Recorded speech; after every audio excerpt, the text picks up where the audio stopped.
Mardi 10 décembre 2025, chers internautes de Josia Web TV, bonjour et bienvenue dans ce rendez-vous informatif de ce jour. Voici le sommaire de ce bulletin d'information.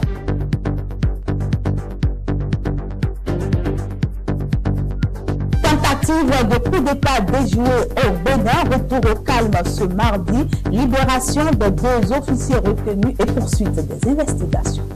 Suite à cette tentative déjouée, des réactions se multiplient. Nous avons reçu dans la journée de ce mardi 9 décembre les réactions des anciens présidents Thomas Boni Yayi, Nicéphore Dieudonné Soglo et du président de l'Assemblée nationale, sans ignorer la réaction du HCTC qui condamne unanimement cet acte.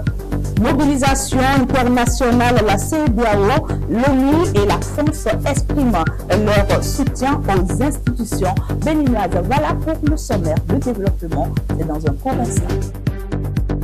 À nouveau, bonsoir. Ce mardi 9 décembre 2025, le Bénin a confirmé le retour au calme après la tentative déjouée du dimanche dernier. Les 2 hauts gradés de l'armée retenus en otage par les mutins lors de l'assaut contre la télévision nationale ont été libérés. La capitale économique Cotonou a repris progressivement son rythme normal, même si une présence militaire renforcée reste visible autour des points stratégiques de la ville. Les forces armées béninoises ont affirmé maintenir une vigilance maximale, tandis que les premières auditions des militaires interpellés ont débuté. Selon les autorités, les investigations se poursuivent pour identifier clairement les auteurs, complices et motivations de cette opération. Du côté de l'exécutif, le gouvernement réitère sa ferme position.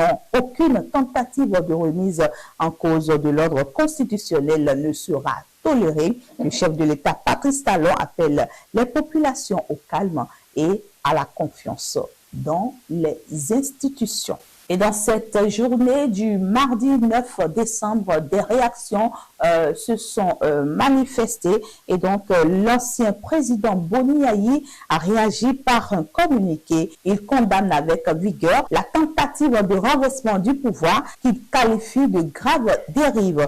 L'ancien chef d'État exprime sa solidarité aux forces de défense et de sécurité pour leur professionnalisme. On l'écoute. Je condamne par conséquent avec la dernière rigueur et avec fermeté cette attaque sanglante et ignoble que notre pays a connue ce dimanche 7 décembre 2025. Je voudrais, avec une reconnaissance patriotique, remercier nos forces de défense et de sécurité qui ont combattu le bon combat. Je voudrais saluer leur abnégation et leur courage. À tous ceux et celles qui ont perdu des proches, je m'incline devant la mémoire de ces martyrs.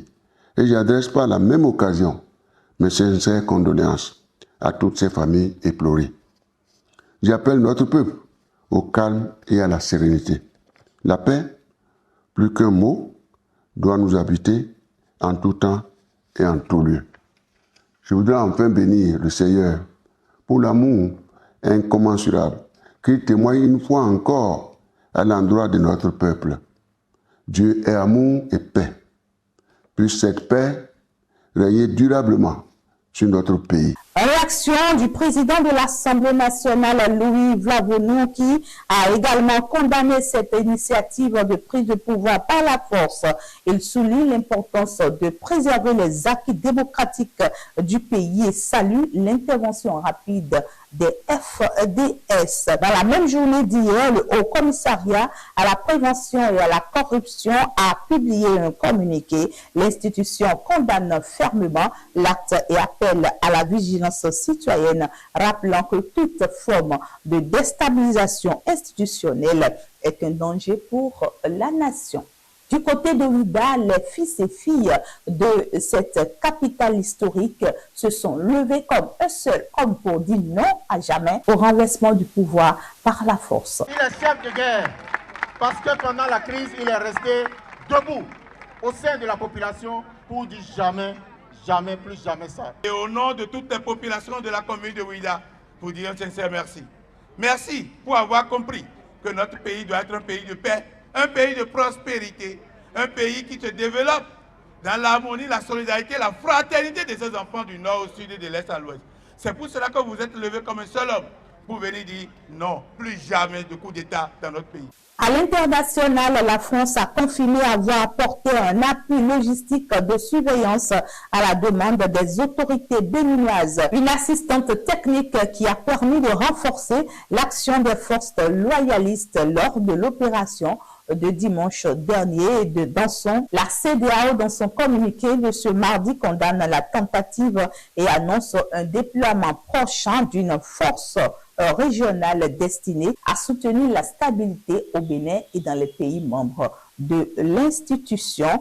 Elle dit également être prête à accompagner tous les efforts sécuritaires. Les Nations Unies, de leur côté, ont exprimé leur soutien au gouvernement béninois. La déclaration publiée ce mardi rappelle la nécessité de respecter les institutions démocratiquement établies. Autre réaction dans ce bulletin d'information, hier mardi toujours, l'ancien président de la République, Nicéphore Dieudonné Soglo, a donné de la voix. L'ancien président parle d'un acte ignoble et salue le courage des forces loyalistes.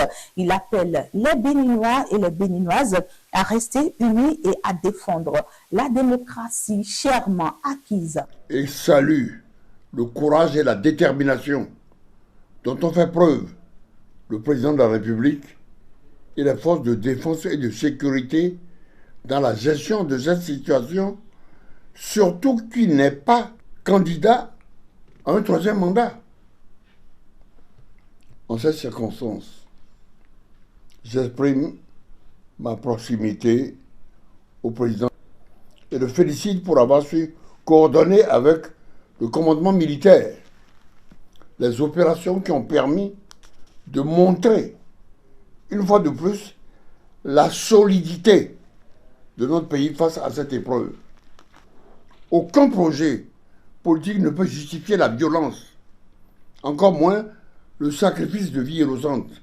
Dans ces heures tragiques, j'en appelle au sursaut patriotique, à l'apaisement et à l'unité, afin que notre nation continue d'avancer sur le chemin de la paix, du progrès et de la démocratie. J'appelle le peuple béninois au calme et à la paix.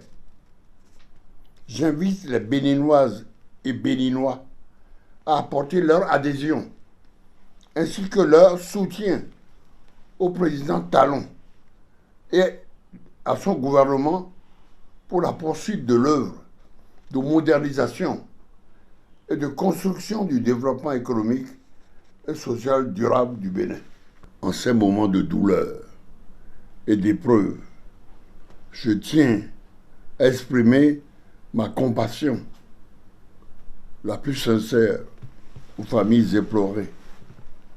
Que la mémoire de leurs proches disparus demeure à jamais une source d'inspiration, de force et d'unité pour notre nation. Finissons ce bulletin d'information pour signaler que dans cette journée également du 9 décembre, les autorités sécuritaires ont précisé que le dispositif militaire spécial mis en place depuis dimanche est maintenu. Les patrouilles ont été intensifiées autour des infrastructures sensibles, institutions nationales, médias publics, axe stratégique de Cotonou. La sécurité intérieure se veut rassurante. Selon les forces de défense et de la sécurité, la situation est totalement sous contrôle. Et c'est cette information qui marque la fin de ce bulletin d'information que j'ai eu le plaisir de vous présenter. Mesdames et messieurs, retrouvez-nous dans les prochaines heures pour un autre numéro de bulletin d'information sur votre télévision en ligne, Josia Média. À très vite.